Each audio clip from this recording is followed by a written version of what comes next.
तो आज हम निकल पड़े हैं ओमकारेश्वर के ज्योतिर्लिंग दर्शन के लिए, जो कि हमारा मध्य प्रदेश में दूसरे दिन का ट्रिप था।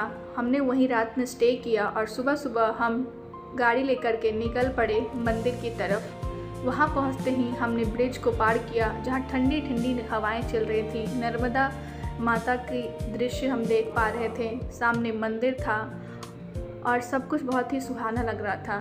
सामने जो आप प्रतिमा देख रहे हैं वो है आदि शंकराचार्य जी की, जो कि पहाड़ के ऊपर बनी हुई थी। बहुत सारे दर्शनार्थी नर्मदा नदी का स्नान करके उसके बाद भगवान के दर्शन करने के लिए निकल पड़े थे। हम लोग वहाँ बहुत सारी मार्केट में बहुत सारी चीज़ें मिल रही थी, चूड़ियाँ, शंकर जी की मूर्ति, हर तरह की चीज़, प्रसाद मिल रहे थे, फूल मिल रहे थे। उसके बाद लंबी कतार में 2 घंटे लगने के बाद फाइनली हम मंदिर के गर्भगृह के पास पहुंचते हैं और हम धीरे धीरे व्याकुल हो रहे थे भगवान के दर्शन के लिए।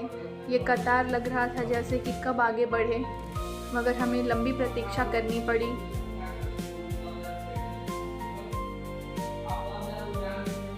मात्र 2 सेकंड के दर्शन के लिए लोग इतने घंटों तक लाइन में इंतज़ार करते हैं।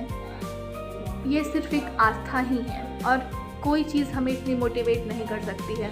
सिर्फ भगवान के दर्शन के लिए ही हम इतने घंटों कतारों में इंतज़ार करते हैं, ताकि भगवान के अद्भुत दर्शन हम कुछ पल के लिए ही कर सकें। ओमकारेश्वर ज्योतिर्लिंग के दर्शन हमने जितना साक्षात नहीं किया, उतना हमने डिजिटल स्क्रीन पे ही कर लिया था। धीरे धीरे हम आगे बढ़ रहे थे और गर्भगृह में प्रस्थान कर रहे थे।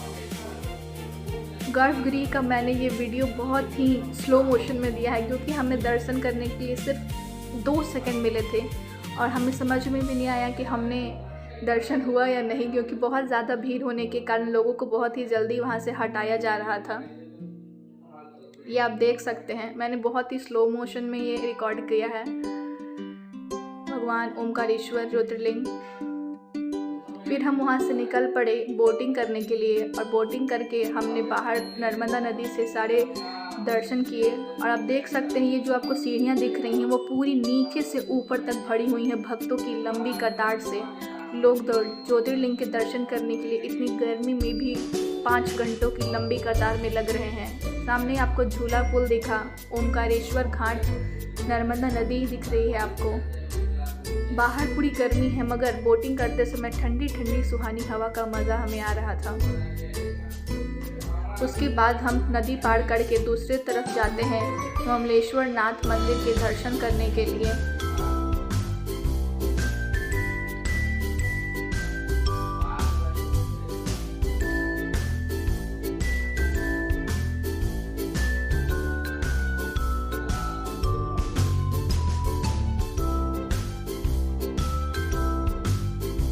यहाँ श्रद्धालुओं की जो भीड़ उमड़ी थी कि बहुत लोग बोटिंग कर रहे थे, बहुत ज़्यादा भीड़ लगी हुई थी। सारा ही दृश्य बहुत ही अच्छा लग रहा था हमें। मुझे नर्मदा नदी के ठंडे ठंडे जल में बहुत ही मज़े आ रहे थे। और ये सामने आपने जो देखा वो डैम था जो नर्मदा नदी के ऊपर बना हुआ है। ये जल बहुत ही शीतल था। Thank you for watching. Like and subscribe.